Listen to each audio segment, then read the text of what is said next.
Muito boa tarde, sejam muito bem-vindos ao Rómulo, mais uma sessão do Ciência às 6. Continuamos online, embora com a esperança de, se calhar no final deste mês, início do próximo mês, podermos começar a fazer sessões presenciais. Mas, enfim, estamos em contacto uns com os outros para estes meios tecnológicos e na sessão de hoje vamos ter a apresentação de um livro que é um livro muito recente de um autor, Luís Miguel Bernardo, professor de Física da Universidade do Porto, reformado, tal como eu sigo os bons exemplos, que já esteve no Rómulo, ao vivo, nesta altura, né? Hoje temos apenas a presença dele remotamente do Porto, onde mora. Isto também, de algum modo, enfim, estamos a dizer que não é bem a mesma coisa ser ao vivo ou termos sessões, digamos, cibernéticas, mas, apesar de tudo, tem algumas vantagens, quer dizer, no tempo de tempestade como está, podemos falar tranquilamente de nossas casas uns com os outros.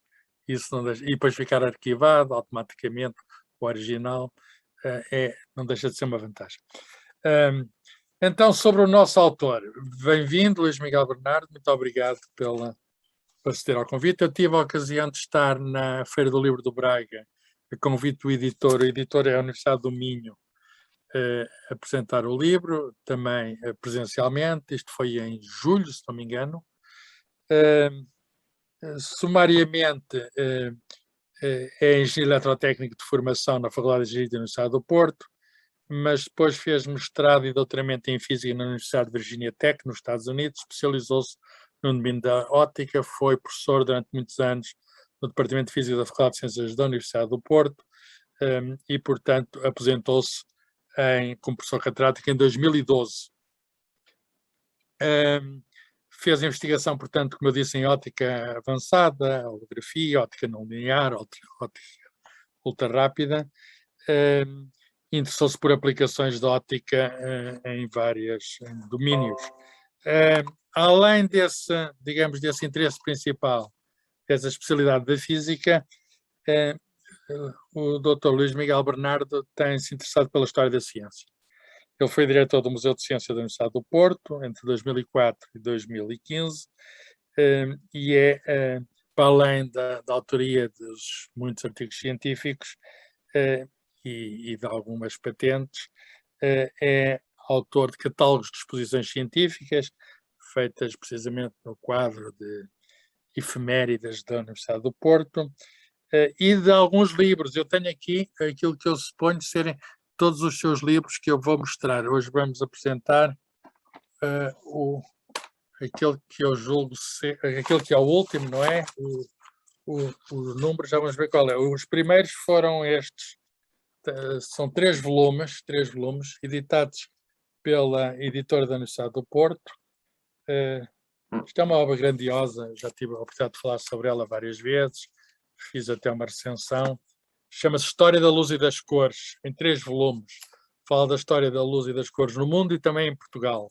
É, de facto, um verdadeiro tratado sobre a luz. Isto é uma enciclopédia da luz.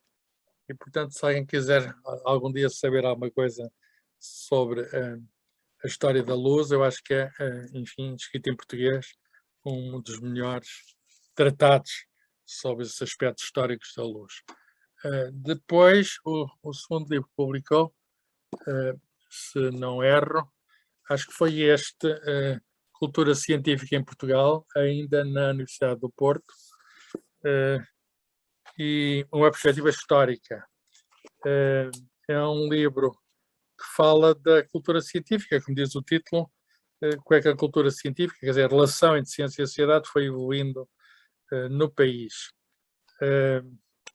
Tem um pouco a ver com o livro que vamos apresentar hoje. A seguir tem 2 livros sobre a história da luz. Um que saiu na Gradiva, na coleção Ciência Aberta, que eu tenho o gosto de dirigir, uma coleção que, entretanto, voltou, teve parada na pandemia, mas já há um novo livro, já agora recomendo, Naomi Orestes, Porquê Confiar na Ciência, é o último livro desta coleção. Este é um livro sobre visão, olhos e crenças, muitas histórias sobre, digamos, a nossa capacidade visual e todas as mitologias que lhe estão associadas, e ainda sobre a luz.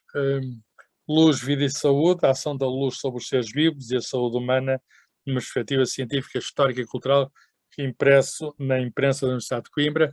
Eu suponho que a imprensa da Universidade de Coimbra também tem os seus livros online e, portanto, também poderão descarregar este. Não sei se a Maria João não pode procurar luz, vida e saúde e pôr o link para, digamos, o conteúdo deste livro. O último que vamos falar hoje é este então, portanto já vemos, o primeiro tem 3 volumes, mas 1, 2, 3, 4, 5 é o quinto livro, portanto tem 3 volumes, é o quinto livro, certo, Luís Miguel? Estou a indicar todos os livros pela ordem certa. Sim, exatamente. Então o livro que nos vai ocupar hoje, sobre o qual, enfim, eu farei um pequeno resumo, mas o autor falará mais e depois entraremos numa discussão, tem um título, suponho, muito atraente, sobre as causas do atraso científico em Portugal, uma digressão histórica. Saiu numa nova edição, uma editora muito recente, a editora da Universidade do Minho, que fez muitos poucos exemplares em papel, eu tenho um, mas tem, enfim, o formato eletrónico está aí disponibilizado no bate-papo. Está aí, é só ir ao bate-papo e ao chat e encontrar o link e podem descarregar o livro facilmente.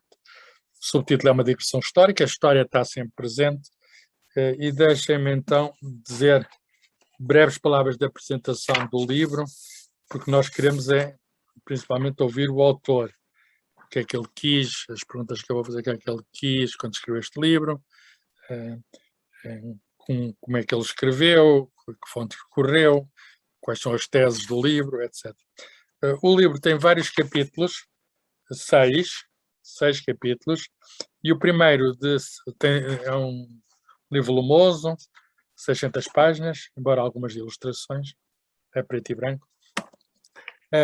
Os primeiros 100 páginas, portanto o primeiro capítulo é praticamente um sexto do livro, é um resumo da história da ciência em Portugal. É muito interessante conseguir resumir desde o século XVI até ao século XX a história da ciência em Portugal.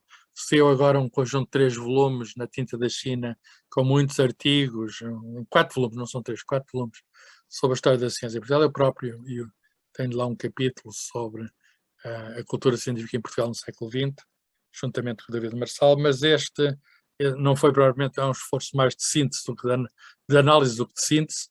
Aqui está um esforço de síntese bem conseguido.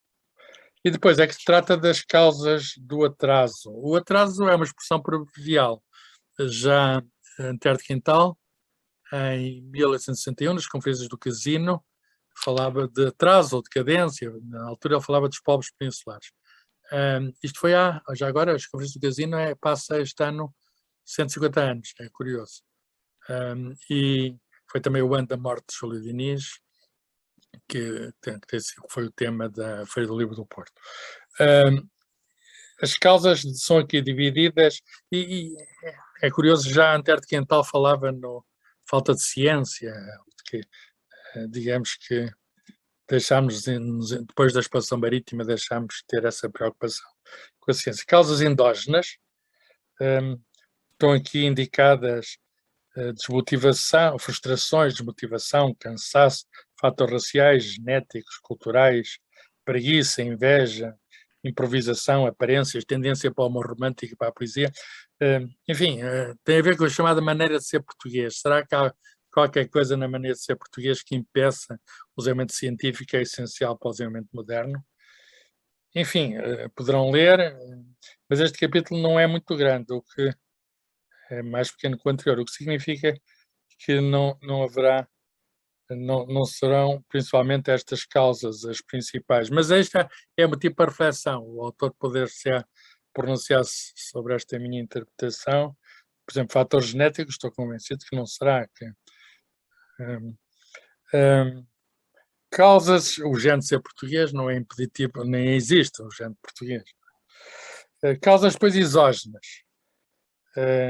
condições, geografia, condições de vida, política, religião, etc.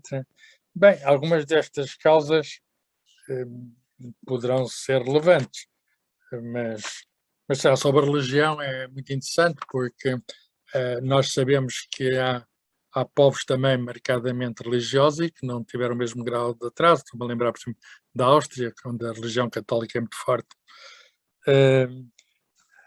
Enfim, falta de direção científica, desprezo pela educação científica, tudo isto é analisado. E depois desenvolve causas que muito particulares nos 3 capítulos seguintes, que são os últimos, que são as causas da natureza económica.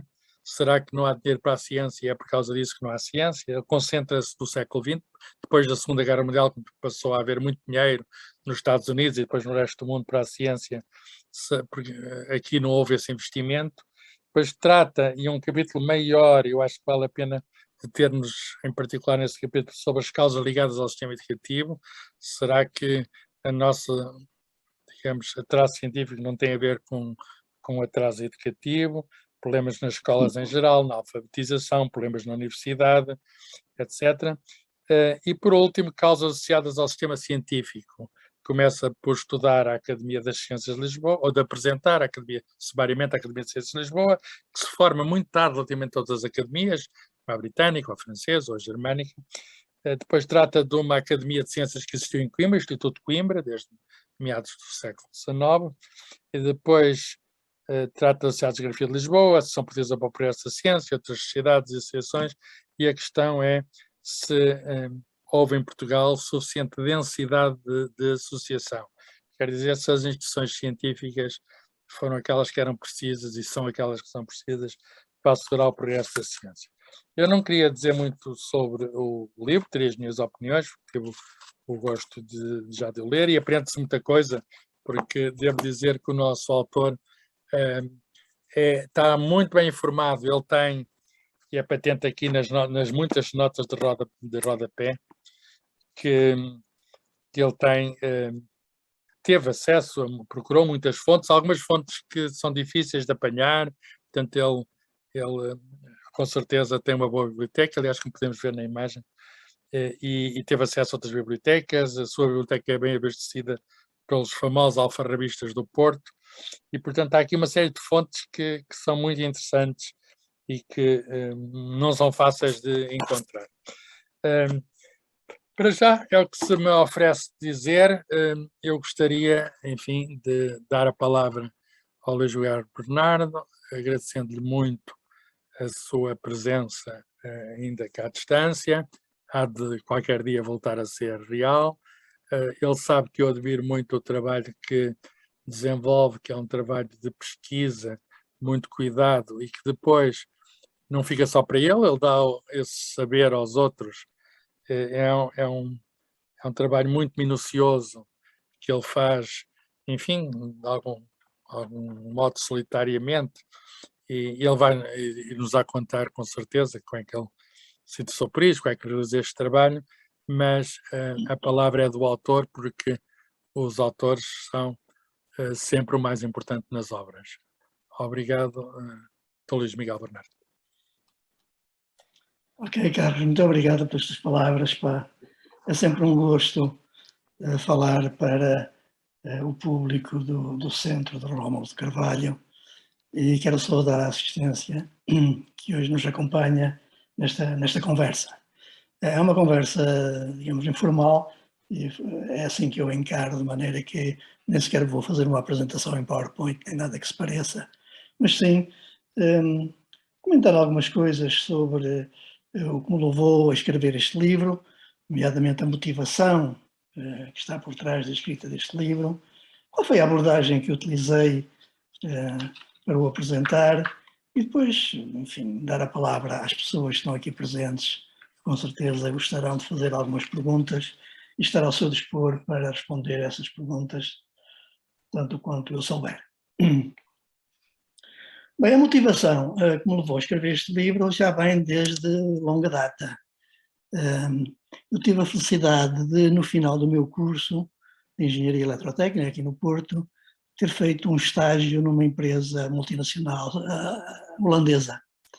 Eu estive lá 3 meses, 2 ou 3 meses, a fazer o estágio, que nessa altura todos os cursos de engenharia tinham de ter um estágio, digamos, no final do curso, antes de obter a licenciatura. E nessa altura eu apercebi-me, de facto, da qualidade e da quantidade de investigação científica aplicada que se fazia na Holanda. Eu conhecia essa empresa onde eu estive, não vou referir nomes, toda a gente conhece a empresa multinacional mais conhecida holandesa, e estive noutras empresas também holandesas e apercebi-me de facto da qualidade de investigação aplicada que se fazia já nesse país. Isso, portanto, em 1973. 1973. Em Portugal nem se falava nisso, não é? As nossas indústrias limitavam-se a comprar os equipamentos que lhes vendiam, não é? Nem sequer eram os equipamentos de última geração, e a produzir produtos que tentavam vender ao mercado. Portanto, não havia sequer essa preocupação. Portanto, esse foi o primeiro choque que eu tive. Foi, de facto, verificar se fazia investigação científica aplicada nas indústrias na Holanda. Depois, quando iniciei a minha carreira como investigador e como professor universitário, na altura como assistente, tive também a oportunidade de, enfim, começar a ler artigos científicos e ver que, de facto, a atividade científica em Portugal que era muito limitada. E alguns portugueses que assinavam esses artigos nem sequer viviam em Portugal. E fiquei, digamos, um pouco chocado porque essa diferença de importância que era dada à investigação científica, né, em países estrangeiros e em Portugal. Quando me fui doutorar para os Estados Unidos, então aí fiquei ainda mais abismado, porque aí encontrei equipamentos que só conhecia de catálogo, enfim, encontrei uma atividade científica muito grande nas universidades americanas, e de facto convenci-me que de facto Portugal estava no atraso de desenvolvimento, num estado de desenvolvimento muito baixo. Isso foi confirmado com a experiência de colegas meus que nessa altura também se deslocavam já para o estrangeiro para fazer os seus doutoramentos. E, portanto, foi desde aí que eu senti necessidade de encontrar respostas para esse atraso. Claro que nessa altura eu já me interessava pela história da ciência. Desde muito novo me interessei pela história da ciência. Ainda me lembro de ir consultar e ler livros aqui na Biblioteca Pública Municipal do Porto sobre a história da ciência. O famoso livro que eu lia, que era o Dampier, que era a História da Ciência, um autor britânico, mas havia uma tradução em português desse livro. Eu gostava muito de ler, mas rapidamente me convenci que, sem saber ciência, era difícil entrar na área da história da ciência. Portanto, dediquei toda a minha vida à ciência. E agora, mais recentemente, é que resolvi estudar com um pouco mais de detalhe os problemas da história da ciência. Bem, então percebi-me, já agora há relativamente pouco tempo, de facto, este problema do atraso científico em Portugal é um problema antigo. Já vem de gerações, já vem desde o século XVII. E tivemos homens, já desde esse período, que se debruçaram sobre esse problema, tentando decifrar as razões pelas quais Portugal estava atrasado relativamente aos outros países da Europa. Outros países, estou a comparar naturalmente com os países mais avançados, a França, a Alemanha, a Inglaterra, e mesmo a Itália, em certas alturas históricas, tiveram um grande desenvolvimento científico. E, portanto, este livro agora é o resultado, digamos, desse trabalho de pesquisa. Eu até utilizando uma metáfora, ou se quiserem uma parábola, o que eu fiz foi convocar para uma reunião todos os homens que em Portugal se tinham debruçado sobre essa questão, trazê-los para um fórum e pedir-lhes para apresentarem as suas conclusões sobre quais eram as causas do atraso que eles consideravam que havia em Portugal atrás da ciência. Portanto, este foi o meu objetivo e a minha metodologia. Portanto, o que eu pretendo com este livro não é propriamente fazer uma análise pessoal e detalhada e aprofundada das causas que, no meu entender, são as causas que levaram a este atraso científico em Portugal, mas sim ouvir todos aqueles que se debruçaram sobre esta questão e emitiram uma opinião. Claro que eles não estiveram presentes, não é? Isto é uma metáfora, estiveram, os seus livros é que estiveram presentes na minha biblioteca, nas bibliotecas que eu tive a oportunidade de consultar. Portanto, o meu trabalho neste livro foi exatamente de certa forma, reunir e coordenar todas essas opiniões, enquadrá-las sob o ponto de vista histórico e cultural nas diferentes épocas, não é? Dar o realce que esses autores deram às causas que eles próprios tinham encontrado para esse atraso. De alguma forma, eu vou omitindo uma opinião sobre a importância dessas causas ao longo do texto, e depois, na parte final do livro, efetivamente, quando esses senhores se afastaram e me deixaram sozinho, eu fiz algumas análises sobre essas causas e apresento também as minhas opiniões. Mas, no fundo, o que eu apresento são as opiniões de pessoas que sentiram esse problema, esse atraso científico, já vem, como digo, desde o século XVII. E que houve períodos em que, de facto, essas pessoas tiveram alguma influência no sentido de alterar a situação, mas não conseguiram fazê-lo. Efetivamente, nós nunca conseguimos ter em Portugal um nível científico aceitável no que respeita à produção científica, embora estivéssemos sempre bastante bem atualizados no que se fazia lá fora. Não é? Através da literatura, sobretudo de origem francesa, tem uma grande influência na nossa cultura, sobretudo a partir do século XIX. No século XIX, se consultarem os livros portugueses dessa época, são muitas vezes traduções, ou praticamente traduções de livros franceses. A cultura francesa tem uma grande importância na nossa história, particularmente no século XIX. E, portanto, nós estávamos a par do que se fazia. Os nossos cientistas, entre aspas, não faziam trabalho original, praticamente. Limitavam-se a copiar ou a transmitir a ciência que se fazia nesses países. Portanto, nós nunca chegámos a ter, apesar da boa vontade dessas pessoas, nunca chegámos a ter um corpo científico interessante que fizesse investigação científica inovadora. Bem, no entanto, essas pessoas tentaram, de alguma forma, através dos seus trabalhos, através das suas publicações, através dos seus livros, através dos artigos que publicavam nas muitas revistas que, apesar de tudo, ainda se iam publicando em Portugal, como digo, a partir do século XIX, sobretudo, tentaram alterar, digamos, o estado de atraso científico em Portugal, mas eu até faço essa afirmação no livro, tiveram relativamente pouco sucesso. Claro que eu, em vez de fazer esta aproximação, digamos, na abordagem do livro, podia ter feito outra aproximação. Podia ter escolhido uma meia dúzia de ilustres portugueses que se debruçaram sobre este tema e tentado explorar, digamos, de uma forma mais aprofundada as suas ideias, mas provavelmente não me teriam também dado resposta às perguntas que eu próprio colocava. Não é? Porquê o atraso? Embora houvesse sempre respostas de causas circunstanciais, que apontadas por esses autores, as causas estruturais geralmente eram abordadas, mas não com muita profundidade também.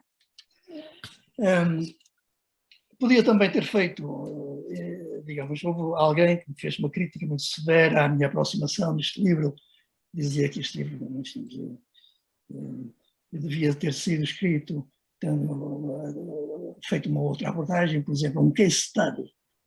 Agora está muito na moda os case studies, de maneira que, através de um case study, eu poderia ter desenvolvido esta temática e que a abordagem poderia ser muito mais útil para os leitores do que aquela que eu fiz.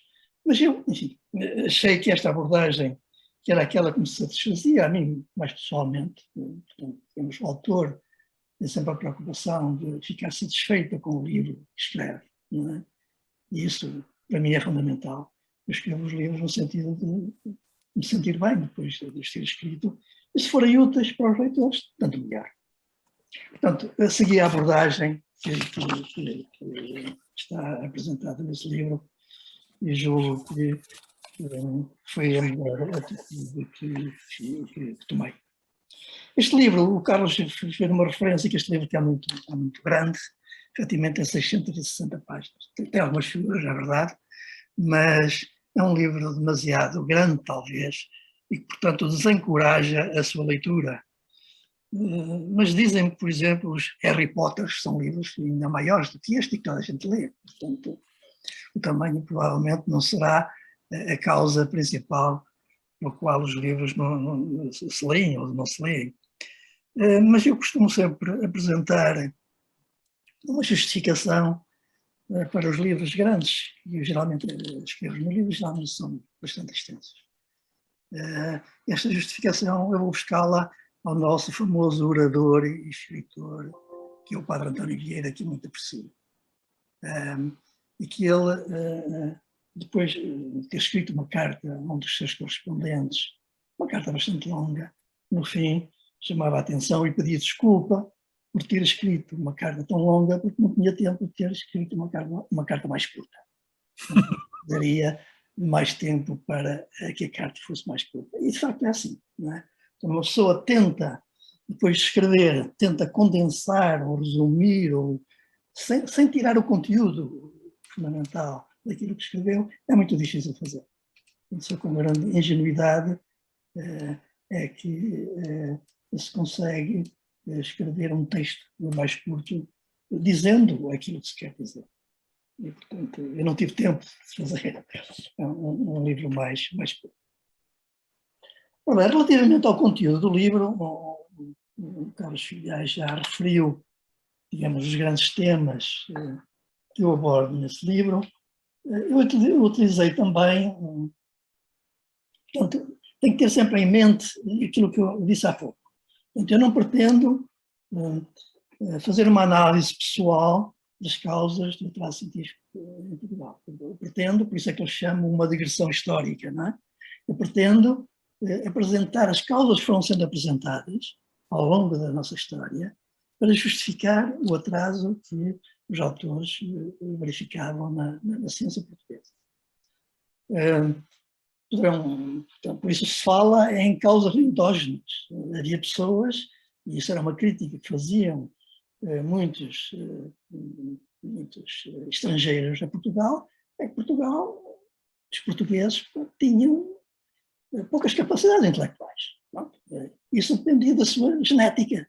E atribuíam também esse problema ao cruzamento que em Portugal teria sido feito com os povos da África, e, portanto, isso ia condicionar a nossa capacidade intelectual. Isso era escrito e era dito. Uma cultura germânica nazista, na época, era muito anti-portuguesa. Isso tinha a ver também com a questão das colónias, não é? Eles defendiam que Portugal nem sequer tinha capacidade de manter as suas colónias. Portanto, Portugal tinha que ser, não só perder as colónias, como ser colonizado por povos mais avançados, como eram os alemães. Isso era escrito, não é? Isso era escrito. E houve muitos portugueses dessa época, como sabem, no período antes da Primeira Guerra Mundial, havia em Portugal movimentos germanófilos e anglófilos, não é? Que eram pessoas que simpatizavam com as ideias germânicas ou com as ideias inglesas, e eles degladiavam-se. E muitos portugueses estavam convencidos que, de facto, essas teorias nazis, xenófobas, claramente xenófobas, estavam corretas e, portanto, Portugal tinha que se limitar às suas capacidades. Portanto, a ciência não podia ser feita em Portugal porque nós não tínhamos essa capacidade. Claro que isso é um disparate ao tempo, não é? E muitos portugueses da altura, alguns homens, por exemplo, a Universidade de Coimbra, Tamanini, estudavam antropologia, etc., que desmascararam essas teorias disparatadas. Eu pus aqui porque, de facto, tiveram alguma importância histórica. Não é? Não quer dizer que eu concordo com elas, obviamente que não. E o Carlos referiu bem que não existe um género português, não existe, digamos, uma constituição genética que caracteriza o povo português. Não é? Nós somos uma mistura de várias raças e, portanto, não se pode falar de uma genética portuguesa que, de alguma forma, condicionasse as nossas características ou a nossa atividade intelectual. Falo depois em característica, nas causas extrínsecas. Não são causas que, de alguma forma, influenciam a atitude das pessoas, mas têm uma origem externa. Essa origem externa pode ser relacionada com o clima, por exemplo, portanto, ou uma altura em que se considerava que, de facto, o clima tinha uma importância excepcional na qualidade das pessoas. Não? Os africanos não podiam ser mais inteligentes do que os povos nórdicos, exatamente porque lá fazia muito calor, tinha o sol muito abrasador, tinha um clima pouco saudável e, portanto, não podiam ser tão inteligentes como os povos do norte. Portanto, isso era escrito e era dito, né? Por muitos fatores.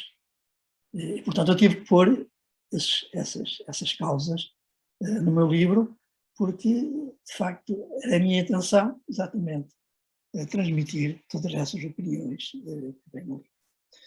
Agora, se me perguntam o que é que eu entendo, quais são as causas da nossa atraso científico em Portugal, não são... Mas eu queria perguntar isso. Não são de natureza endógena, não são de natureza exógena, são de natureza é a importância que a nação atribui à ciência. Eu vou dar um exemplo que é bem conhecido. Os alemães, desde a criação da Universidade de Berlim em 1802, suponho que foi em 1802, que colocaram a ciência nas suas prioridades do conhecimento. Não é? E a investigação científica começou imediatamente a fazer parte das atividades dos universitários. Portanto, no princípio do século XIX, 1802. Nessa altura, por exemplo, em França, a ciência não se fazia dentro das universidades. Fazia-se nas academias, fazia-se nos institutos, etc., mas não dentro das universidades. Portanto, os alemães, desde muito cedo, reconheceram que a ciência, que era fundamental, devia ser ensinada nas universidades, que devia ser feita nas universidades, e prosseguiram sempre durante a sua história nessa senda. Depois da destruição da Segunda Guerra Mundial, em que a Alemanha ficou totalmente destruída, uma das grandes prioridades da reconstrução alemã foi a reconstrução de todas as instituições científicas alemãs. A prioridade estava ao lado da reconstrução do país. Portanto, as verbas que eles podiam encontrar para reconstruir o país, parte dela era já atribuída à reconstrução da ciência nacional. Portanto, havia na Alemanha a noção exata de que a ciência era fundamental para a Alemanha, para o desenvolvimento da Alemanha, para a reconstrução da Alemanha. Ora bem, é isso que nos falta em Portugal. Portugal não tem, a nível popular, não é? Se nós falarmos com as pessoas na rua, as pessoas não têm a noção da importância da ciência, as pessoas não têm a noção da importância das aplicações científicas. E, portanto, se não tem essa noção dessa importância, porque é que há onde apoiar investimento na ciência? Para a maior parte das pessoas isso não faz sentido. Portanto, é preferível fazer uma autoestrada do que fazer, como já afirmei numa entrevista que dei há dias, de comprar, por exemplo, um navio oceanográfico de que nós estamos a necessitar urgentemente para estudar os nossos mares, que são imensos, não é? Talvez seja um dos países da Europa que tem mais área marítima, é Portugal. Nós, portanto, temos ali um fundo de riqueza extraordinário nos mares e não temos um único navio oceanográfico para fazer o estudo desses mares. Nós podemos emprestar já à Noruega, se não me engano. Eu tenho andado por aí um navio norueguês para fazer esses estudos. Então, se perguntarem a uma pessoa em Portugal se prefere uma autoestrada ou se prefere um navio oceanográfico, as pessoas, de certeza que vão responder que preferem uma autoestrada. Portanto, não existe em Portugal, na nossa sociedade, a ideia de que a ciência seja importante. que a ideia de que a ciência seja fundamental para o nosso desenvolvimento. A ideia de que a ciência é fundamental para produzir qualquer produto inovador. E, portanto, enquanto isso, na minha opinião, não existir na nossa sociedade, isso só é conseguido através da educação. O Carlos referiu há pouco o papel que eu dou da educação neste período. Isso só é feito através da educação, logo desde a tenra idade. Enquanto isso não acontecer, não haverá entusiasmo nacional para que se invista na ciência, porque o investimento na ciência tem que ser contínuo. A ciência tem que ser um investimento que tem que ser feito todos os anos, não é? Quer dizer, não se pode investir agora e só daqui a 10 anos voltar a investir. Não, o investimento na ciência tem que ser contínuo e sempre crescente, não é? Porque os equipamentos, por exemplo, científicos têm uma duração de vida de 10 anos. Ao fim de 10 anos estão obsoletos, é preciso renová-los. Para fazer inovação, nós temos que ter sempre equipamentos mais modernos. E, portanto, essas ideias é que têm que ser transmitidas ao povo, à população. E os políticos, necessariamente, que são produto da sociedade, não se espera que os nossos políticos tenham estas ideias brilhantes de ir agora investir na ciência, onde não tem apoio popular. Portanto, eu julgo que a grande razão do atraso científico em Portugal é o desconhecimento da ciência, o desconhecimento da utilidade da ciência, que sempre existiu em Portugal. Se vocês lerem, por exemplo, eu refiro a alguns desses textos no livro do sermonário português do século XVII. É terrível ler o que se pregava nos sermões, não é? Considerava-se que a ciência era uma atividade perigosa. Considerava-se que os cientistas iam morrer mais cedo por se dedicarem à ciência. Era dito isso nos sermões portugueses que eram pregados nas nossas igrejas. Porque lembravam-se da ciência, da árvore da ciência, da vida e da morte. E tinham buscar aí à Bíblia a ideia de que a ciência era algo perigoso para a humanidade. E, portanto, não devíamos dedicar o nosso tempo à ciência. Havia príncipes portugueses que se dedicaram à ciência porque tinham curiosidade. Vou lembrar, por exemplo, de Dom Teodósio. Dom Teodósio morreu muito cedo. Os sermões referentes à morte de Dom Teodósio referiam esse aspecto. O facto de que Dom Teodósio ter-se dedicado demasiado à ciência e talvez isso tivesse sido a causa da sua morte prematura. Portanto, digamos, todas estas ideias que existiam na cultura portuguesa, que existiram sempre desde o século XVII, se entranharam na cultura portuguesa e, portanto, não foram favoráveis ao desenvolvimento da ciência. Portanto, mesmo que o Marquês de Pombal quisesse fazer a revolução que quis fazer na Universidade de Coimbra, ele não conseguiu fazer. Porquê? Porque, de facto, não tinha apoio, não é? Não tinha apoio dos lentes de Coimbra, não tinha apoio da população. Quer dizer, o Marquês de Pombal teve uma ideia brilhante de transformar as nossas universidades em centros de investigação. Criou o Jardim Botânico, criou o Laboratório Químico, criou o Observatório Astronómico. Íamos pôr-nos por a par do que se fazia já na Europa, porque ele tinha experiência do que se passava na Europa. E depois de ele morrer, quase praticamente tudo paralisou. Porquê? Não havia interesse nem dos políticos, nem da população. Quer dizer, porque a população não achava que a ciência fosse útil, não achava que a ciência fosse necessária, e essa, quanto a mim, foi ao longo de toda a história o nosso grande problema que justifica o atraso científico em Portugal. Durante os descobrimentos, efetivamente, nós tivemos um período interessante do ponto de vista científico. Porquê? Porque tínhamos necessidade da ciência. As nossas caravelas, para se orientarem no mar, tinham que saber astronomia, né? Tinham que saber medir a altura dos astros para saber a que latitude é que estavam. Tinham que estimar, de alguma forma, a longitude, embora nunca tivessem resolvido esse problema. Foi um problema que só foi resolvido em meados depois de meados do século XIX, com a invenção do cronómetro. Mas havia a preocupação de termos conhecimentos que nos ajudassem na nossa exploração marítima. Portanto, havia aí um motivo, né? Havia aí um motivo forte para promover a ciência, para desenvolver a ciência. Claro que nunca tivemos o espírito especulativo que tiveram outros povos na Europa relativamente à ciência. E a ciência era encarada quase como, enfim, uma diversão, não é? Uma diversão do espírito. Nós tivemos sempre a nossa ciência no século XVI e século XV, na parte final do século XV, foi sempre uma ciência muito prática, não é? É uma ciência muito ligada à navegação, à construção naval, aos mapas, à cartografia, etc. E depois, quando perdemos isso, não é? Quando de facto perdemos essa necessidade, perdemos também o interesse pela ciência.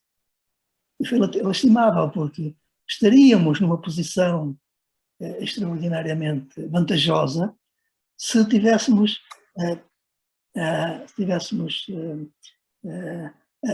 adotado a ciência moderna que começava a nascer depois do século XVII. Mas não, deixámos-nos ficar, enfim, na nossa decadência e não tivemos o interesse pela ciência moderna. Porquê? Porque já não tínhamos necessidade da ciência nessa altura, porque já não tínhamos, enfim, a nossa atividade marítima já era pequena, houve uma decadência muito grande. Se lerem os textos dessa época do século XVII, em que, de facto, por exemplo, os pilotos já nem sabiam ler no século XVII, enquanto que no século anterior eram pessoas instruídas, porque precisavam, de facto, saber medir as alturas dos astros, saber usar o astrolábio e outros instrumentos para determinar a latitude em que se encontrava. Portanto, a partir do século XVII, Portugal, enfim, ficou num certo marasmo de desenvolvimento, não precisava da ciência e, portanto, achava inclusivamente que a ciência poderia ser perigosa. Havia ligações da ciência, por exemplo, ao protestantismo, não é? Quando houve o problema da separação, do problema da reforma protestante.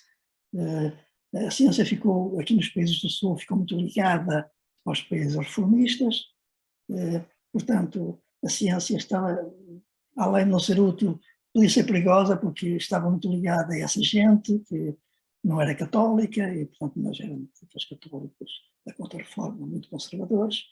Por isso é que o João III, por exemplo, depois de ter convidado para o Colégio das Artes de Coimbra vários professores estrangeiros, alguns dos quais que eram luteranos, com a sua atitude de grande defensor do catolicismo, pediu ao Papa para introduzir a Inquisição em Portugal. Isso foi concedido em 1536, em Portugal. E imediatamente, como consequência disso, os professores estrangeiros abandonaram o país e foram para as suas terras, porque começaram a ser perseguidos por causa das suas ideias protestantes. Portanto, houve, ao longo da nossa história, muitas causas, digamos assim, localizadas, não é? No tempo, na história, levaram ao atraso científico. Mas houve sempre, na minha opinião, essa causa estrutural, digamos, do pouco interesse de Portugal, dos portugueses, na ciência. E isso, na minha opinião, foi a grande causa estrutural que levou ao nosso atraso científico em Portugal. Muito bem.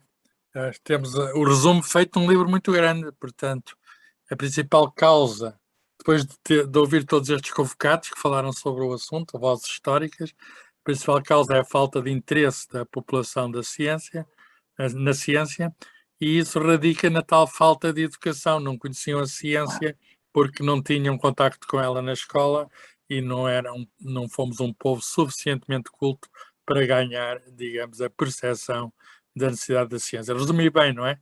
A conclusão é muito pequena do livro, mas acho que está ao longo destas linhas.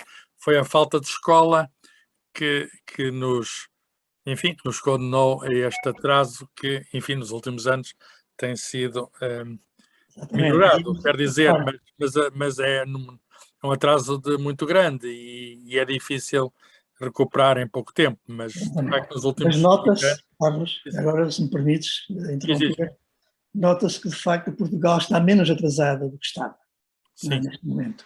sim, E qual claro. é a razão disso? De facto, a ciência foi ensinada nas nossas escolas de outra forma, as nossas universidades deram um salto extraordinário no que respeita ao ensino da ciência, nestes últimos anos. A investigação científica feita pelas universidades cresceu de uma forma muito É um grande. pulo. Sim. Hoje em dia nós temos pessoas em todo o mundo que se formaram em Portugal e que depois foram para o estrangeiro e estão a fazer ciência muito interessante em todo o mundo, não é? Portanto, pelo menos não a ciência, mas pelo menos há uma elite agora. Isso já é suficiente para colocar a nossa ciência num patamar muito mais elevado. Desculpa interromper. Claro, claro, isso é uma chamada de atenção importante, porque este livro não chega praticamente à atualidade, não analisa os Não, últimos 50 anos, fica mais atrás, analisa os séculos anteriores. Eu acho que é a altura de abrirmos o debate, podem ligar os microfones e se quiserem falar connosco sobre este assunto, o assunto é porque é que Portugal tem um atraso científico e relacionado com este o atraso educativo, porque nós sabemos que houve em Portugal um atraso na alfabetização da população em geral. No século XIX isso era muito nítido, no início do século XX ainda era. A República tentou fazer alguma coisa, mas não pôde fazer muito, até porque só durou 16 anos, e o Estado Novo foi o que foi, e portanto houve de facto muito pouco acesso à escola da população em geral. Como é que as pessoas podem ter percepção da ciência se não tomam contacto com ela na escola? Eu estou de acordo que esse foi o principal óbvio, o principal obstáculo, digamos, ao nosso progresso científico. Mas é engraçado que este livro está cheio de exemplos dessas vozes que dizem maluquices e que dizem as mais variadas coisas, e é bom para a gente perceber também, não é? É bom aprender o que é que se dizia, mesmo que sejam coisas que nos pareçam, enfim, fora do tempo, mas eram daquele tempo e tiveram consequências no nosso E tempo, tiveram influência nesse tempo. nesse tempo e, portanto, no E nosso. posteriormente, claro. Ora bem, alguém quer fazer algum comentário, pergunta que o Dr. Luís Miguel Bernardo poderá tentar responder ou dizer onde é que se encontra no livro essa resposta, ou podemos, enfim, nós discutir aqui? Basta ligar o microfone e pronunciar-se.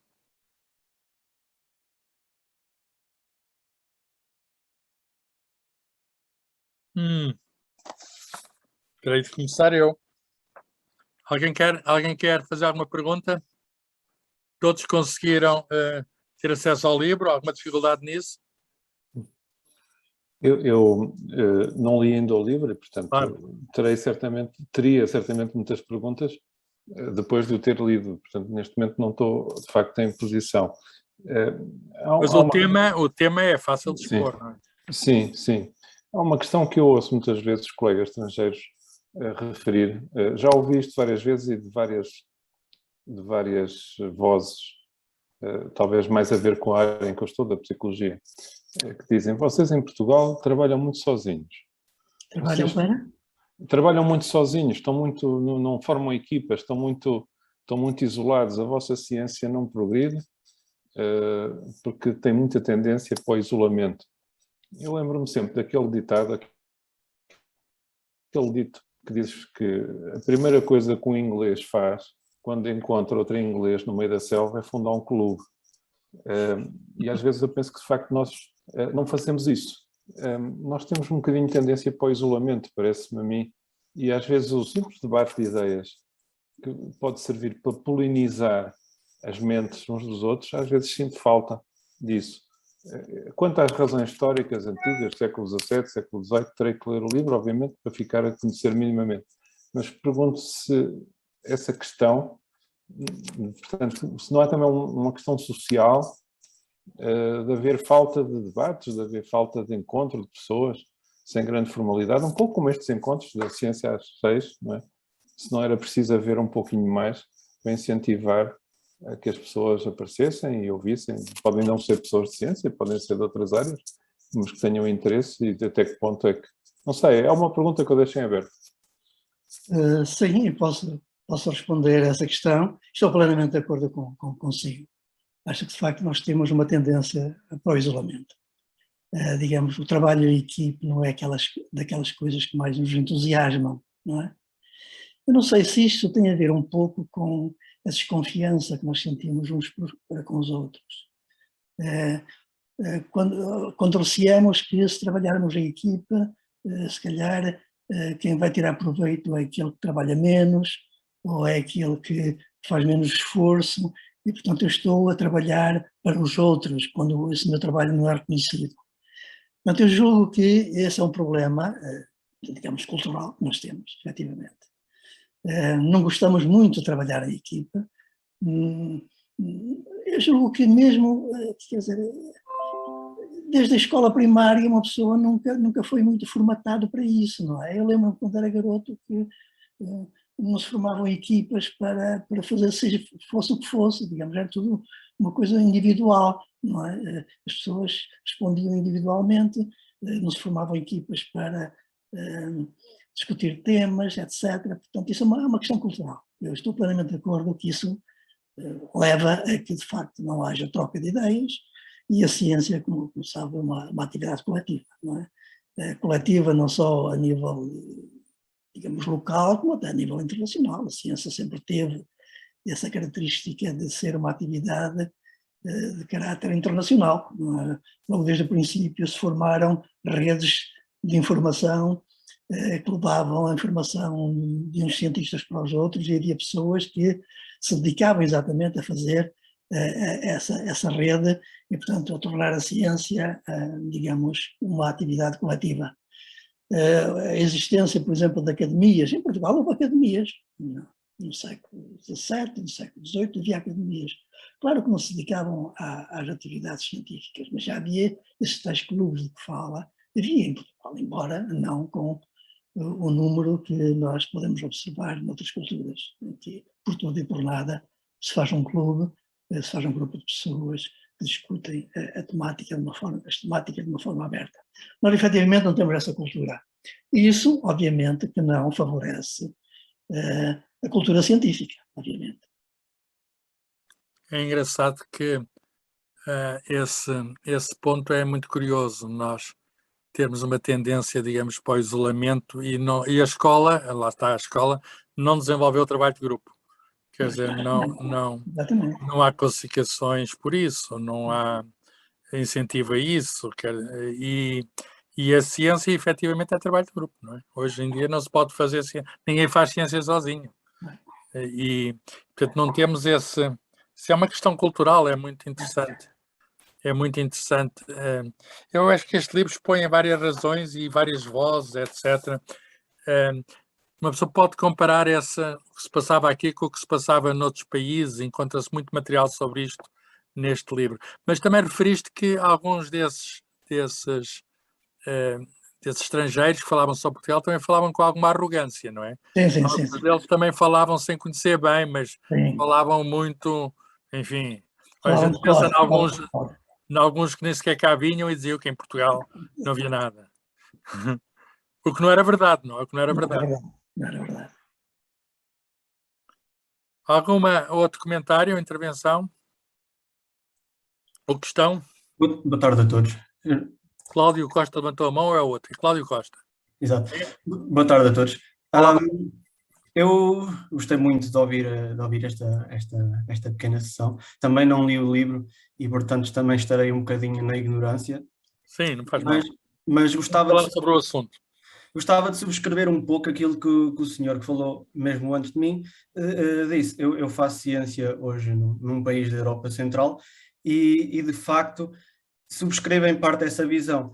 Cláudio, de onde é que está a falar, hein? Eu estou a falar a partir da Bélgica. Eu sou doutorando na Universidade Católica de Leuven e estou a falar a partir da Bélgica. E eu sinto que essa questão cultural parte das próprias elites. Portugal, por ser um país periférico, em parte, acaba por por estar mais sujeito à estagnação.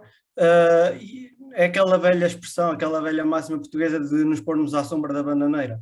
Enquanto outros países que estão rodeados de outros povos diferentes têm quase que esta pressão permanente de se sobressair dos outros países, e em tempos idos, se calhar nos séculos abordados neste livro, ainda mais, que se um país estagnasse demasiado, poderia ver-se o risco de ser ele próprio conquistado / colonizado.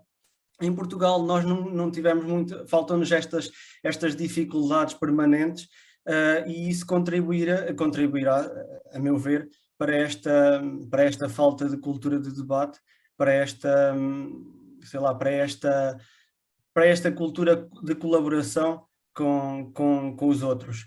E eu gostava, portanto, de perguntar qual é que é a visão do professor Luís Miguel sobre se este facto, sobre se esta falta de dificuldades, em parte, esta falta de concorrência, se isso contribuirá também ela para este atraso.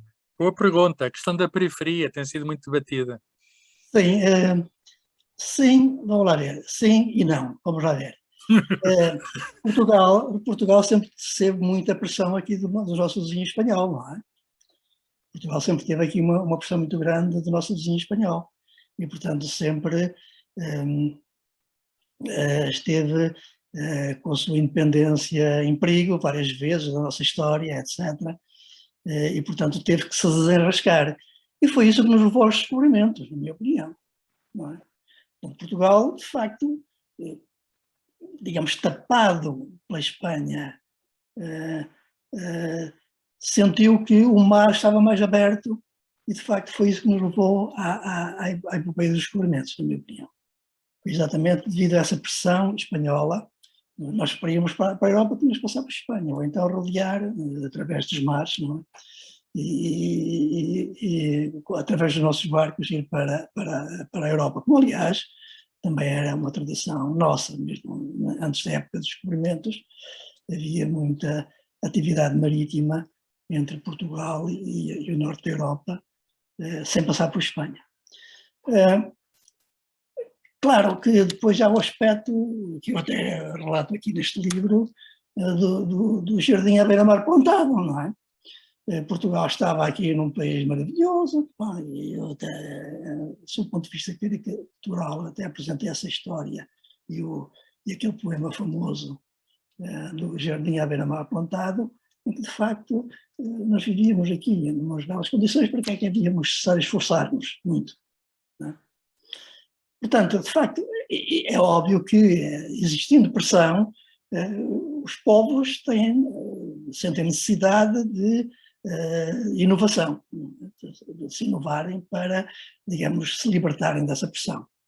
Portanto, estou de acordo consigo quando diz que a existência de pressão leva os povos... Mas também disseste não, por outro lado, não porquê? Não, porque nós sentimos a pressão de Espanha e nem por isso, digamos, tentámos ser melhores do que os espanhóis. De facto, fugimos um pouco à pressão espanhola com o desenvolvimento da nossa atividade ultramarina.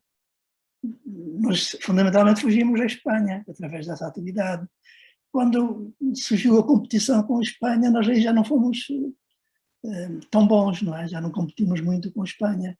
Mas a Espanha também esteve atrasada, não é? Segundo dizia o Antero de Quental, há uma decadência paralela dos povos peninsulares. Sim, mas em épocas diferentes, não é? Em épocas diferentes, posteriormente, não é? Nós, quando perdemos a nossa independência, foi quando começou a nossa decadência.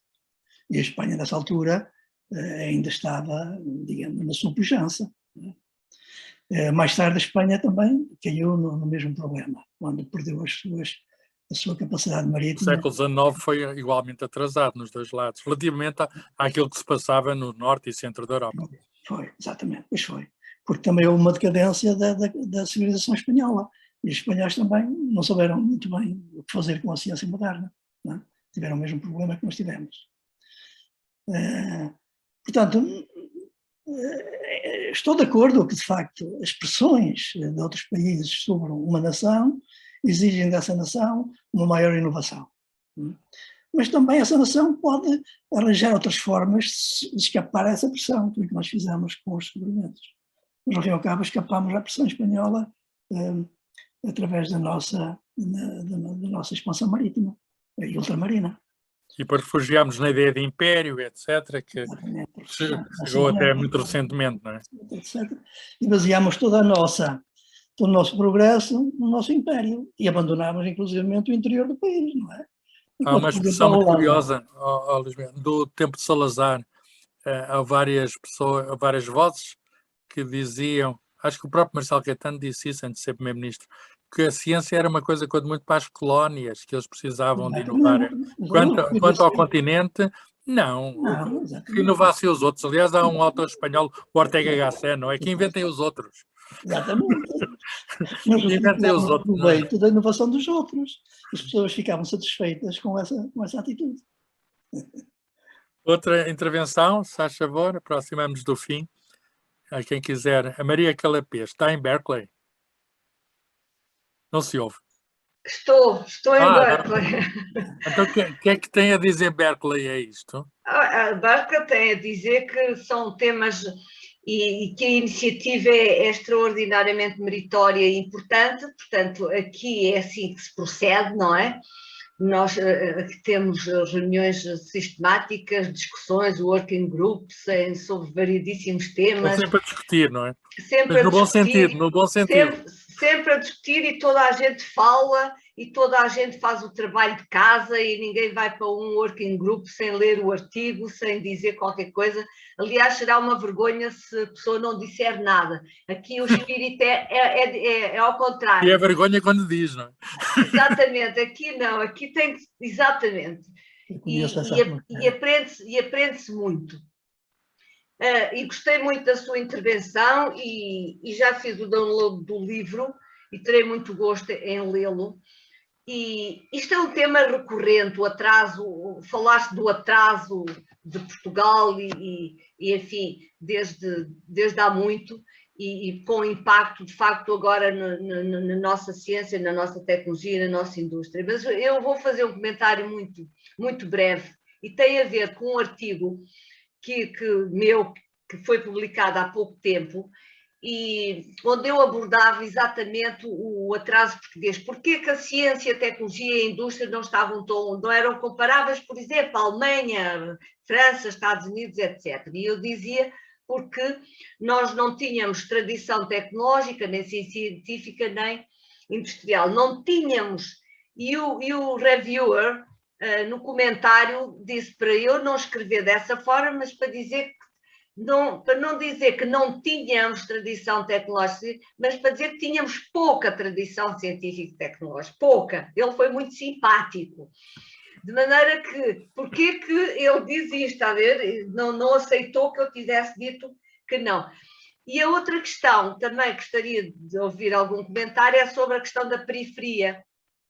Quando nós consideramos Portugal, enfim, na classe dos periféricos, mas eu gostaria de perguntar qual é essa periferia? É periferia geográfica, é periferia científica, é periferia tecnológica?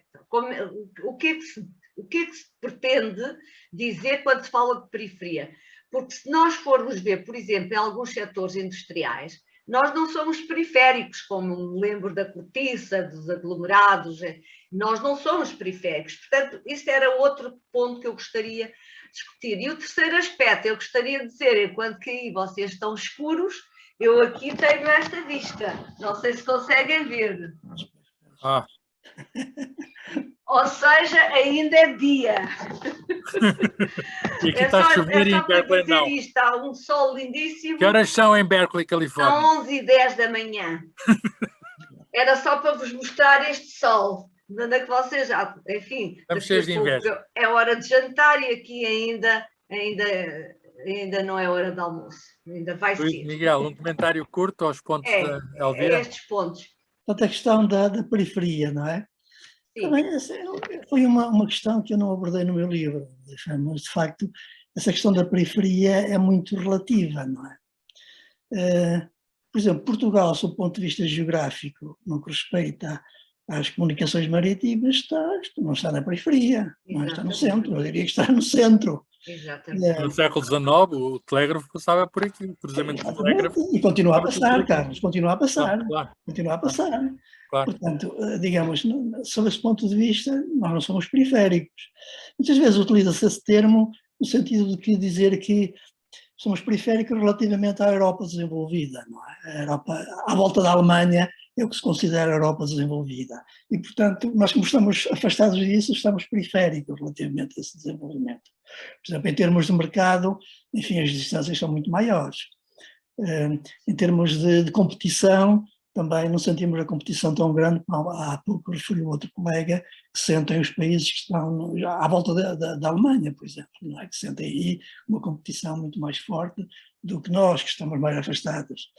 Portanto, poderá ser, portanto, esse sentido periférico é de facto muito relativo, como o colega agora acabou de referir, é muito relativo e não se pode generalizar. Eu, por acaso, não explorei esse aspecto no meu livro da periferia, porque acho que, de facto, não é uma coisa suficientemente sólida para eu poder, a partir daí, explicar o atraso científico. Okay. Porque, por exemplo, nós, mesmo antes, por exemplo, no século XV, nós tínhamos relações muito estreitas, por exemplo, com a Itália, não é?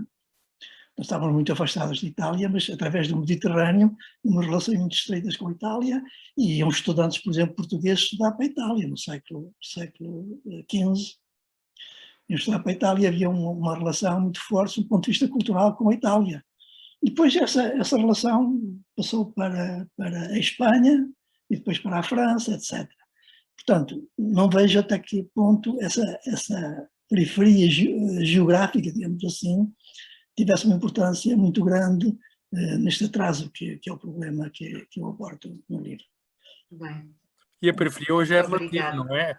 A Coreia do Sul, em 30, 40 anos, passou do maior atraso para uma das potências tecnológicas do mundo. Sim, exatamente. Exatamente. Isso é um caso para estudar. De facto, a educação e o investimento que foi feito na educação e na ciência explicam o sucesso da Coreia, por simplesmente. Isso. Muito bem. Apesar de estarem repartidos num cantinho, assombrados pelo Japão e assombrados pela China. Muito obrigada. Muito bem, estamos quase a terminar. Alguém quer juntar um comentário a este interessante tema?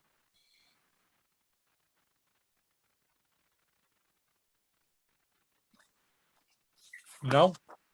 A questão religiosa, Luís Miguel Bernardo, falaste da Inquisição. Foi um fator assim tão determinante, quer dizer, eu tenho esta ideia que não era o único país muito católico, havia outros na Europa.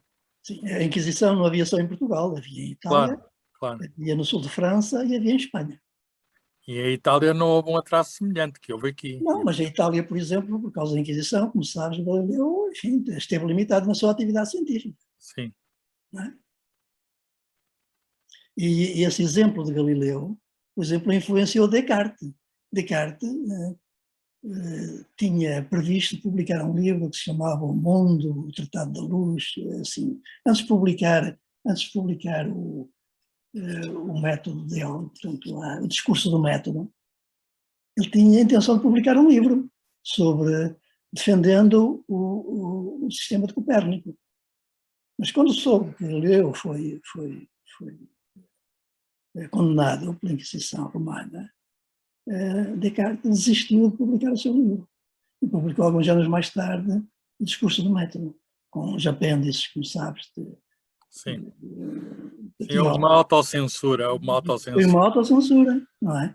Ele foi viver para a Holanda durante vários anos e há historiadores que dizem que uma das causas terá sido ele fugir à perseguição da Inquisição. E depois foi para a Suécia e morre na Suécia, o Descartes, por causa do frio, diz que apanhou lá uma constipação.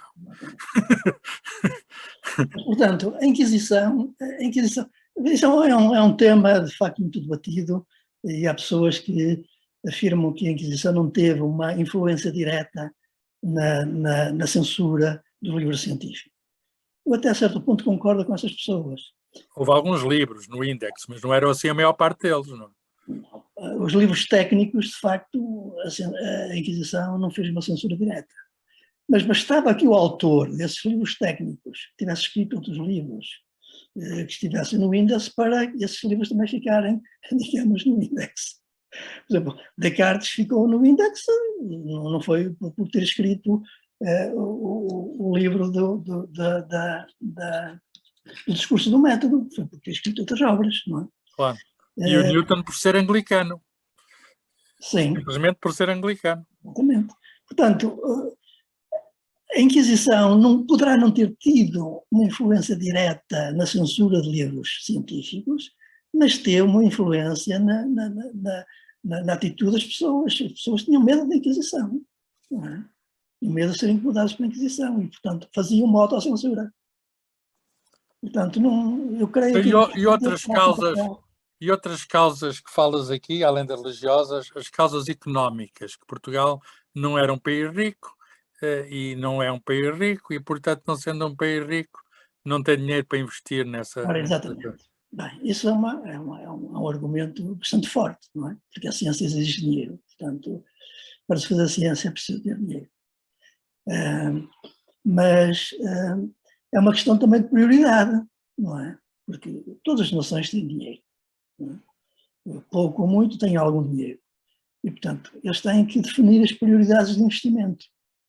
E se a ciência não é considerada uma atividade importante, obviamente que não se vai investir em ciência, havendo pouco dinheiro. Mas se a ciência for considerada uma atividade importante, claro que se investe em ciência. Por exemplo, o Serviço Nacional de Saúde, neste momento em Portugal, é reconhecidamente um serviço que toda a gente defende, toda a gente acha que deve ser investido dinheiro no Serviço Nacional de Saúde. Porquê? Porque as pessoas reconhecem de facto que o Serviço Nacional de Saúde é importante para o país. Portanto, neste momento, investe-se no Serviço Nacional de Saúde 4 vezes mais do que se investe na ciência, aproximadamente isso. A mesma coisa na educação. As pessoas reconhecem que a educação é fundamental para o país e, portanto, embora sendo um país com limitações financeiras, o dinheiro que há investe-se prioritariamente nesses dois serviços. Não se investe na ciência porque não se considera que a ciência seja uma atividade importante e relevante.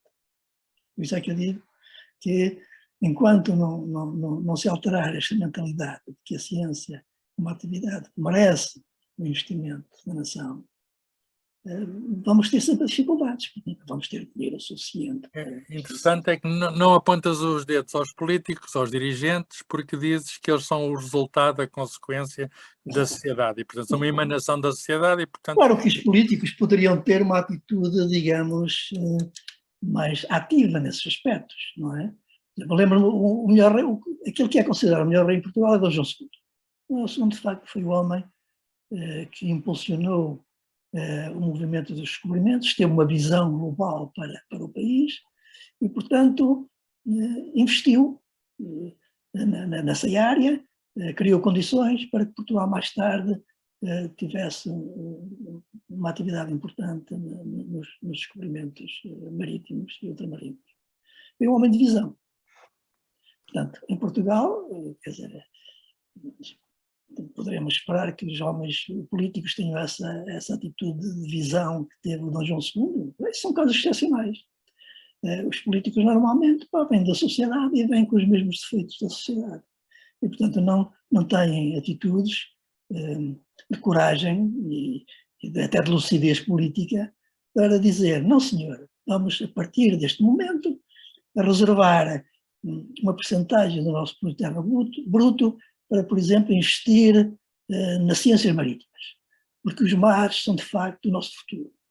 Nós somos o país com mais área marítima que podemos explorar por nossa conta. Vamos investir e todos os anos vamos aumentar o produto interno bruto de uns tantos por cento para umas décimas para investir nessa área. Algum político tem essa coragem de fazer isso, mesmo que pensasse. Não tem. Falam todos do mar, mas vão-se afundando nos seus discursos. Falar do mar falam, mas nunca, não temos, como disseste, não temos um navio oceanográfico. Claro. Por exemplo, a Suécia é um país que eu conheço um bocadinho relativamente bem, porque tenho uma filha a viver lá. É um país que neste momento investe 4% do seu produto interno bruto na atividade científica. 4%. É uma das maiores do mundo, uma das maiores percentagens do mundo depois da Coreia ou desses países do Oriente. Israel também investe muito. Hã? Israel também investe bastante. Israel também. Mas aí temos outros motivos. É aquilo que levam, lá está, a pressão dos vizinhos, que levam Israel a investir na ciência. Não é? Mas a Suécia, que é um país, enfim, que até é periférico, não é? Já se podia dizer que é um país periférico, investe 4% da ciência. E 72% desse investimento é feito pelas empresas. Mas é feito mesmo pelas empresas, não é uma simulação, como às vezes se observa aqui em Portugal. Não é aqui, não é? As empresas investem em investigação e investimento e metem lá tudo o que é despesa dessa rubrica de investigação e desenvolvimento. A Suécia é sério. Portanto, as empresas têm estruturas, e lá está também a capacidade de cooperação na Suécia, não é? As várias empresas juntam-se para criar instituições de natureza científica para o desenvolvimento científico e tecnológico. E é com essas instituições é nessas instituições que eles põem o seu dinheiro, não é? E não é uma empresa única a investir, são muitas empresas, até da mesma área, a investir nesses institutos. E 72% desse investimento é feito pelas empresas. Portanto, imaginando que a Suécia tem um produto interno bruto de 470 milhões, portanto, 2,5 vezes superior ao português. Por cabeça, não é por cabeça. Portanto, produto interno bruto, não é? Porque a população é semelhante, valor não é? absoluto. Eles investem em ciência 4 ou 5 vezes mais em valor absoluto do que em Portugal. Então, admirar que a Suécia seja um país tecnologicamente desenvolvido e cientificamente desenvolvido.